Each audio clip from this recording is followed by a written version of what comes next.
This is the Oupes Mega 1 portable power station, and it is designed to be a very budget-friendly 1 kilowatt hour power station. And in today's video, I'm going to do a complete test and review of this power station and all of its functions, starting with a battery capacity rundown test.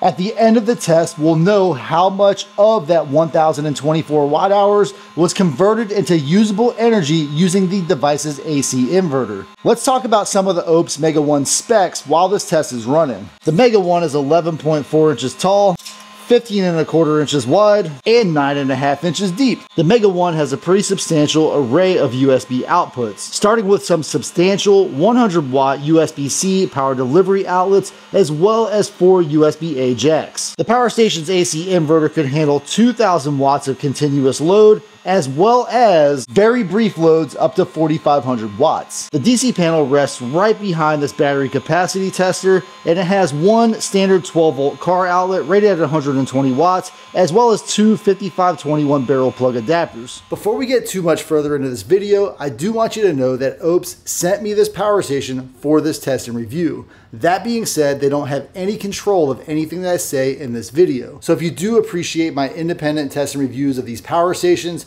please consider giving this video a thumbs up and say hi in the comments. This is Oupes' latest addition to the Mega lineup, and it surprises me because this is actually the smallest one so far. They started with the Mega 3, Mega 5, I believe there's a Mega 2 now, and now there is this Mega 1. And the Mega 1 is the perfect entry-level portable power station with the ability to expand its battery capacity. All the new Oupes Mega lineup uses the same exact battery expansion port, making the Oupes Mega 1 a perfect entry-level portable power station, especially if you think you might want to upgrade to a larger capacity later on. Maximizing the Mega 1's expandable battery capacity can get you over 5,100 watt hours of battery capacity, which is enough to run a small house for at least a day. If you really want to extend your off-grid capability with the Mega 1, you can put in up to 800 watts of solar power into this Anderson power plug adapter. In addition to that, for those periods that you do have access to grid power, you can put up to 1,400 watts of AC inverter power. However, I've only seen in my testing about 1,200 watts coming from the wall outlet, which is still enough power to charge this device in just around 1 hour. In fact, Oupes claims that you'll get a full state of charge in 1 hour and 18 minutes. And if you're not interested in recharging this device at 1,400 watts of AC power, you can limit it to 700 watts in the menu. This Mega 1 returned 800 watt hours, which is just under 80% of that rated battery capacity. However, I do want to point out that if you listen, you can hear that the fan is still running. So what that means is the Mega 1 is protecting itself from overheating, because if it had allowed itself to run all of its battery down without saving any energy, then the inside of the power station would simply act as a small Dutch oven and keep all of its heat inside of the case. Because the fans are running, we're dissipating that heat, and once that fan stops running here in a few minutes, I'm going to go ahead and do the recharge test. With battery capacity tests like this, I usually get anywhere from 70 to 90%. When I get a result of something closer to 90%, I do worry about how much of a reserve the battery maintains inside, which will protect itself from some kind of device fault. Basically, anybody that does tests on these kind of batteries knows that prolonged depletions to 0% can cause premature wear of the battery cells. So for that reason, I'll call 80% a sufficient result for this power station. Now I'm going to recharge the device and see how long it takes at that 1,400 watt of rated input to get a full state of charge from zero. Starting now. I did say earlier that I wasn't able to get the 1,400 watts into the device, but now that the power station is at an extremely low state of charge, it is accepting at least 1,400 watts. While we're waiting for the power station to recharge, let's connect to its Bluetooth app. The first step in connecting to the app is just tapping the IoT button. Now you can see the Bluetooth and Wi-Fi icon flashing. With those two icons flashing, I'm going to tap the Add a Device button. I've already gone through the steps here. I'm going to leave them on the screen for a second just so you can read them, but I'm going to click verify and then next step. I've got my Mega 1 on my menu here. I'm gonna click the next step. For this option here, I can use either my 2.4 gigahertz Wi-Fi, or I can connect just using the Bluetooth directly. I connected to the Mega 1 using Wi-Fi because I believe that the Wi-Fi directly to the Mega 1 is going to be faster than trying to use the phone as a medium that then transfers any updates to the power station. Now that the Mega 1 is attached to the app, I can see that I'm getting a pretty steady state 1400 watts into it, and we're just at about 33%. If I wanted to lower the AC input from 1400 watts to 700 watts, all I've got to do is toggle the button here. I'll give it a few seconds for it to lower itself, and then I'll turn it back on. And within about 30 seconds of toggling that switch, I'm down to about 750 watts. However, I do want to maximize my charging capability for the power station,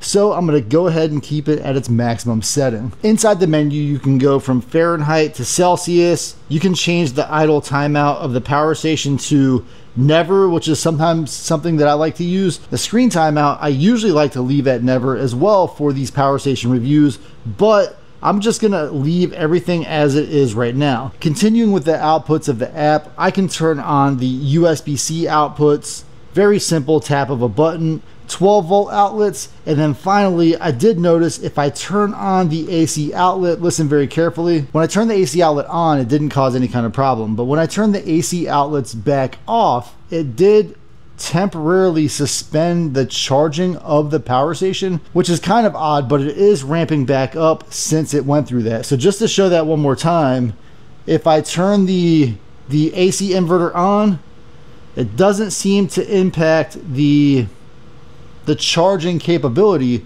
but when I turn it off, let me just double check.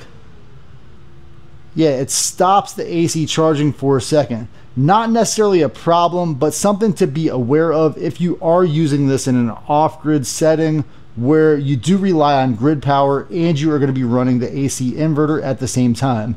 There might be something going on there. Now, before I reveal how long it took for the device to recharge, listen to that fan run.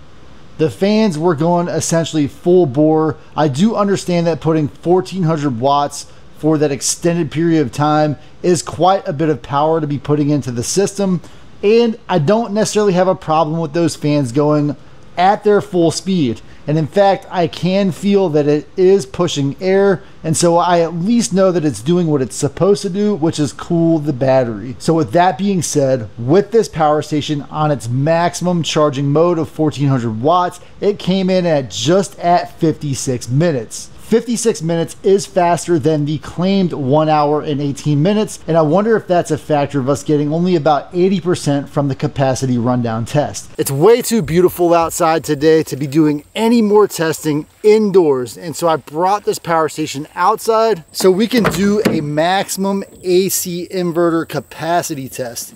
Now, this is different from the battery rundown test because I'm going to be putting some loads onto this AC inverter to see exactly how much power it can handle before it shuts off.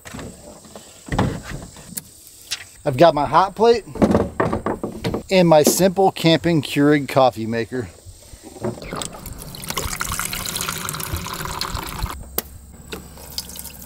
I have a feeling with these two devices, I will be able to tap out this power station's capability pretty quickly. So I'm going to go ahead and start with the coffee maker, get that going. It doesn't use much power to pull the water into the device, but once it starts heating the water, it will hit about 1000 watts. Skillet here on the lowest setting. So right now with the coffee maker on and the cast iron skillet on its lowest setting, I'm pulling just under 2000 watts. It is fluctuating a little bit, and that's a factor of the skillet turning on and off as it cooks.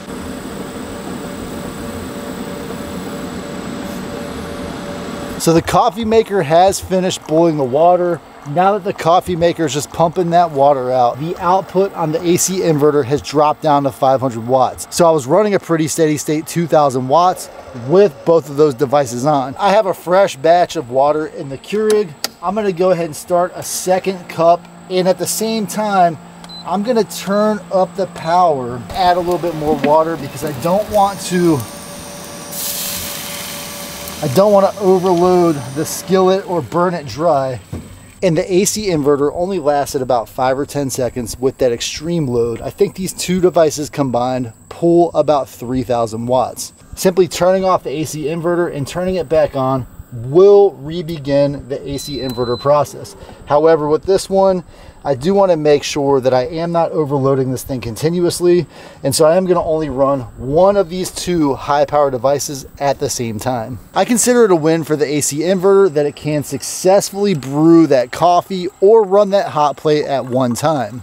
If you're interested in finding more about the Oupes Mega 1 or getting that early bird pricing, check the link in the video description. Be sure to give me a thumbs up, and I'll see you in my next video.